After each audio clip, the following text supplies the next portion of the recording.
सरकार ने जनहित में एक बड़ा कदम उठाते हुए 156 दवाओं को बैन कर दिया है, क्योंकि इन दवाओं से इंसानों को खतरा है। इनमें आमतौर पर सर्दी बुखार के अलावा मल्टीविटामिन, पेन किलर और एंटीबायोटिक्स दवा शामिल है। इनकी बिक्री के साथ इसकी मैन्युफैक्चरिंग और डिस्ट्रीब्यूशन पर भी सरकार ने रोक लगा दी है।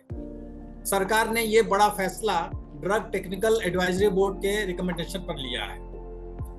नमस्कार, मैं हूं किशोर मालवीय और आप देख रहे हैं हेल्थ केयर विद किशोर मालवीय। प्रतिबंधित 156 दवाएं एफडीसी यानी फिक्स डोज कॉम्बिनेशन की कैटेगरी में आती हैं। एक ही टैबलेट में एक से ज्यादा दवाओं को मिलाकर तैयार की गई दवा को एफडीसी कहा जाता है। बैन की गई दवाओं की सूची में blood pressure, hair treatment, anti parasitic, skin care और एंटी एलर्जिक दवाएं भी हैं। सरकार का कहना है कि इन दवाओं की जगह बाजार में दूसरी सुरक्षित दवाएं उपलब्ध हैं जिन पर कोई प्रतिबंध नहीं है। हेल्थ मिनिस्ट्री की ओर से जारी सूची के अनुसार पैरासिटामोल 125 mg पर भी रोक लग गई है। प्रतिबंधित दवाओं की सूची में जो प्रचलित नाम है वो है amylase, protease, glucoamylase, lactase, beta glucanase, cellulase, इस तरह की काफी दवाइयां हैं। इनके अलावा और कई दवाओं की बिक्री पर रोक लगी है और कंपनी को आदेश दिया गया है कि वे इन दवाओं को बाजार से वापस लें। काफी प्रचलित दवाओं में एक पैरासिटामोल 125 और एसाइक्लोफेनाक दवाओं के कॉम्बिनेशन को प्रतिबंधित कर दिया गया। पैरासिटामोल के अलावा ट्रामाडोल, टॉरिन और कैफीन के कॉम्बिनेशन पर भी रोक लगा दी गई है। ट्रामाडोल एक ओपियोइड बेस्ड पेन किलर है जिसे सेहत के लिए हानिकारक बताया गया। इन एफडीसी दवाओं को कॉकटेल ड्रग भी कहा जाता है। अगली बार जब भी आप दवा खरीदने जाएं तो इन दवाओं की सूची को याद रखें। खबर यह भी है कि कुछ दवा कंपनियां सरकार के इस आदेश के खिलाफ अदालत का दरवाजा खटखटा सकती है, लेकिन सरकार इस समय यू टर्न के मूड में नहीं है और वो जनता की भलाई के लिए इस फैसले पर कायम है। सरकार के इस बड़े फैसले पर आज हम बात करेंगे डॉक्टर सुनीला गर्ग से। Doctor Sunila Garg Maulana Azad medical college और इससे जुड़े हॉस्पिटल्स में director, professor and head of community medicine है। इसके अलावा वह national institute of health and family welfare की प्रोग्राम एडवाइजरी कमेटी के चेयर भी। पहला सवाल यह है कि सरकार ने जो दवाओं पर प्रतिबंध लगाया है, एक तो किस तरह की दवाओं पर और क्यों लगाया? ये आपका बहुत ही आज के दिन जो हम चर्चा करें बहुत ही महत्वपूर्ण मुद्दा है और पहला प्रश्न उस दिशा में आपका बहुत ही गंभीर सवाल उठाता है कि गवर्नमेंट ने क्यों 156 दवाइयों को बैन किया। पहले तो मैं बताऊं कि ये 156 दवाइयां जो हैं ये फिक्स ड्रग कॉम्बिनेशन है, यानी कि 2-3 दवाइयों को मिला के हम कुछ मात्रा में, जैसे कि आपने बताया भी कि पैरासिटामोल 125 मिलीग्राम की मात्रा में थे, इस तरह की वो दवाइयां होती हैं जो अलग अलग दवाइयां, जैसे कि अभी आपने कुछ दवाइयों के नाम भी लिए। पैरासिटामोल थी जिसमें एसिक्लोनोफेक भी थी और ट्रेडोमोल भी थी, टॉरिन भी थी। सो मैं आपको ये बताना चाहती हूँ कि ये फिक्स ड्रग कॉम्बिनेशन जो है ये स्वास्थ्य के लिए हानिकारक है। और जैसे जैसे आज हम बात करते हैं कि हमें आखिरी मील तक जाना है अपने देश में स्वास्थ्य सेवाओं को लेते हुए, और हमें ऐसी दवाइयाँ उपलब्ध करानी है जो कि क्वालिटी कंट्रोल्ड हो और सर्टिफाइड हो और जो कि टेस्टेड हो। तो जैसे जैसे हम आगे बढ़ते जा रहे हैं तो बहुत ज़रूरी है कि हम दवाइयों के हम जो वितरण पर भी, हम हमारी सप्लाई चेन जो दवाइयों की है उस पर भी हम निगरानी रखें और देखें कि ऐसी दवाइयाँ हमारे अंतिम चरण तक, यानी कि मैं आयुष्मान आरोग्य मंदिर की बात करें, वहां तक हम पहुंचाएं। क्वालिटी ओरिएंटेड के साथ साथ सरकार जो ये इसमें भी ध्यान रखते हैं कि लोगों को उपलब्ध भी हो। तो ये यानी कि उपलब्धि का मतलब ये कि अगर वो प्राइवेट से भी खरीदने जाए तो उनकी क्वालिटी और क्वांटिटी और साथ ही साथ में उनका दाम वो भी जो है। क्वांटिटी का मेरा मतलब ये था कि बेसिकली हम जो हमारा फिक्स ड्रग कॉम्बिनेशन है उसमें भी फिक्स ड्रग कॉम्बिनेशन की तरफ तो हम जा नहीं रहे, क्योंकि जो दवाइयाँ उपलब्ध हो वो पेशेंट को राइट मात्रा में दी जाए और पेशेंट को राइट दाम पे उपलब्ध हो, यानी कि सही दाम पे पेशेंट उसको खा सके अगर उसको मार्केट से भी परचेज करनी है। तो आज की समय में यही कहना चाहूंगी कि बेसिकली फिक्स ड्रग कॉम्बिनेशन स्वास्थ्य के लिए हानिकारक है।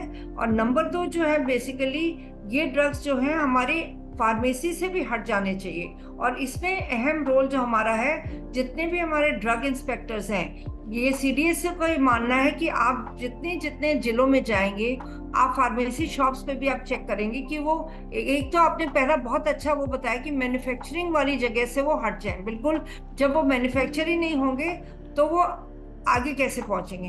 परंतु उनका क्या किया जाए, जो दवाइयां भी मैन्युफैक्चर हो चुके हैं और आगे सप्लाई चेन में है।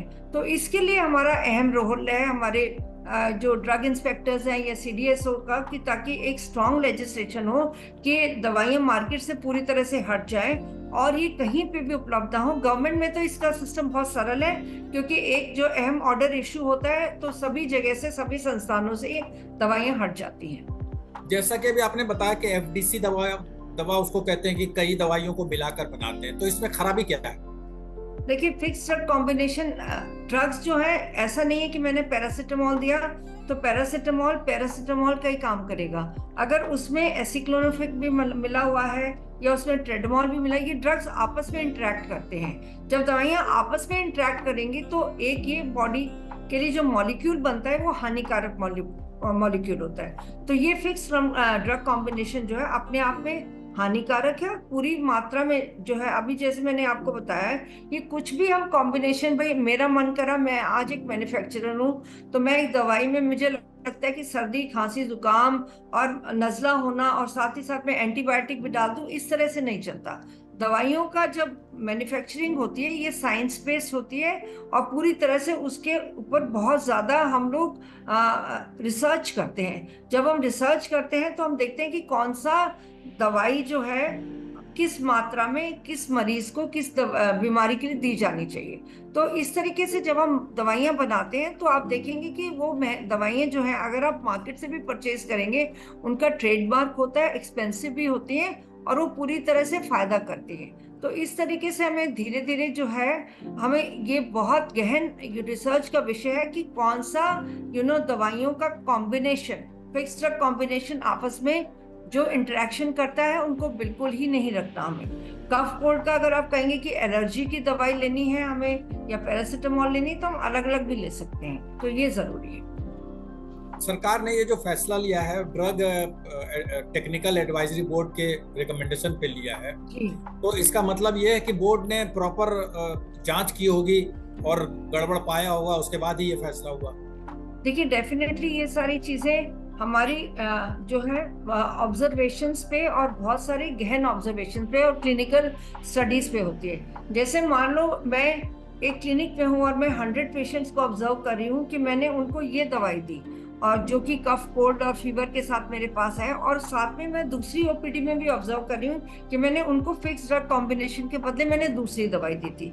तो आप देखेंगे कि अगर मेरी दूसरी दवाई, और ये ऑब्जर्वेशन लंबे समय तक चलता है, ये एक दिन का ऑब्जर्वेशन नहीं है, तो हमें पता चलता है कि क्यों नहीं हुआ। ये हम ऑब्जॉर्प्शन लेवल देखते हैं, ब्लड में ऑब्जॉर्ब हुआ उसका ड्रग का कितना लेवल है, कितनी मात्रा है, तो धीरे धीरे पता चलता है कि दवाइयां बजाय कि फायदा करने के हमें नुकसान करें। बहुत से लोग ये सवाल पूछ रहे हैं कि क्या सरकार को कोई ऐसा मैकेनिज्म डेवलप करना चाहिए जिससे कि बाजार में आने से पहले ये चेक हो जाए कि कौन सी दवाई बाजार में आनी चाहिए, कौन सी नहीं आनी चाहिए, आने के बाद विड्रॉ करने से अच्छा है कि पहले ये हो जाए, क्योंकि बहुत लोग यूज कर चुके होंगे।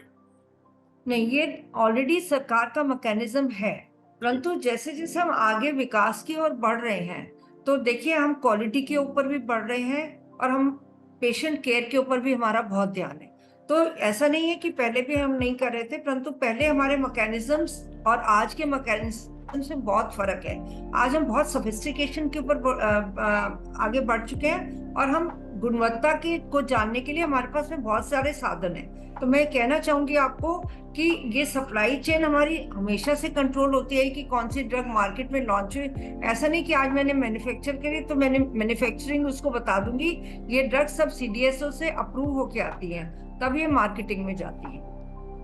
क्या सरकार का ये आदेश तुरंत प्रभाव से लागू हो गया या कोई सरकार ने समय भी दिया है?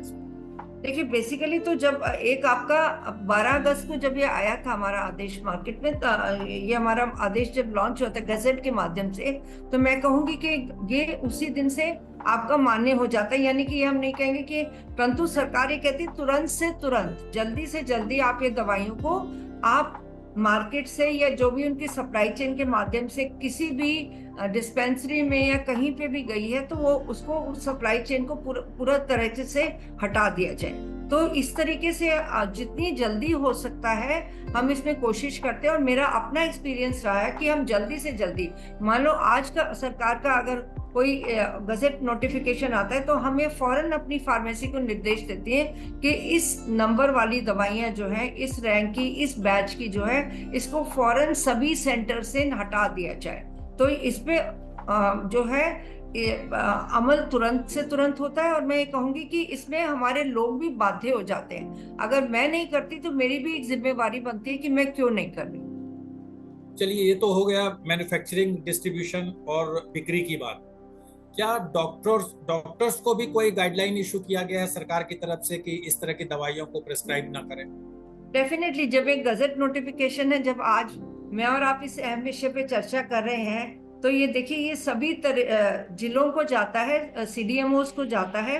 और सीडीएमओस का होता है कि जितने भी उस जिले में मेडिकल एसोसिएशंस हैं उन तक पहुंचाया जाए ये। क्योंकि हर एक, आप देखेंगे हमारी आईएमए की भी पूरी लेंथ एंड ब्रेड्थ जो है पूरी स्ट्रांग है। यानी कि वो पूरी जो आईएमए की चेन भी हमारी आखिरी मील तक काम करती है, इंडियन मेडिकल एसोसिएशन की।